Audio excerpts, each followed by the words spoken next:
Welcome back to my channel. இன்றைக்கி நம்ம egg masala எப்படி பண்ணுறதுன்னு பார்க்கலாம். இது பிரியாணி, சப்பாத்தி இதுக்கெலாம் நல்ல சைட் டிஷ்ஷாக இருக்கும். எண்ணெய் ஊற்றி கடுகு, சோம்பு, சீரகம், கருவேப்பிலை தாளிச்சிட்டு பெரிய வெங்காயம் ஒரு 4 வெங்காயம் நல்லா ஸ்லைஸ் பண்ணி வச்சுருக்கேன். அதையும் போட்டு நல்லா வதக்குங்க. அது நல்லா டிரான்ஸ்பரண்ட் ஆனப்புறம் 1 ஸ்பூன் இஞ்சி பூண்டு பேஸ்ட்டு, அதுவும் நல்லா பச்சை வாசனை போனதுக்கப்புறம் தக்காளி போட்டு வதக்குங்க. தக்காளி வேகிறதுக்கு கொஞ்சம் உப்பு, அது கூடவே மசாலாஸ் ஆட் பண்ணிவிடுங்க. 1/4 ஸ்பூன் மஞ்சள்தூள், 1 spoon garam masala, 1 spoon chilli powder போட்டு நல்லா வதக்குங்க.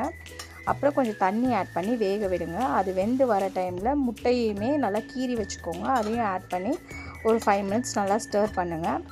நம்ம அடுப்பை ஆஃப் பண்ணுறதுக்கு 5 மினிட்ஸ் முன்னாடி தான் மிளகுத்தூள் ஆட் பண்ணி அதையும் ஒரு 2 மினிட்ஸ் ஃப்ரை பண்ணிவிட்டு மூடி வச்சு வேக போடுங்க. கடைசியாக கொத்தமல்லி கீரை கார்னிஷ் பண்ணிவிட்டு முடிச்சிங்கன்னா சூப்பரான எக் மசாலா ரெடி. ட்ரை பண்ணி பார்த்துட்டு எப்படி இருக்குன்னு சொல்லுங்கள். நம்ம சேனலை லைக் பண்ணுங்கள், ஷேர் பண்ணுங்கள், கமெண்ட் பண்ணுங்கள். தேங்க்யூ.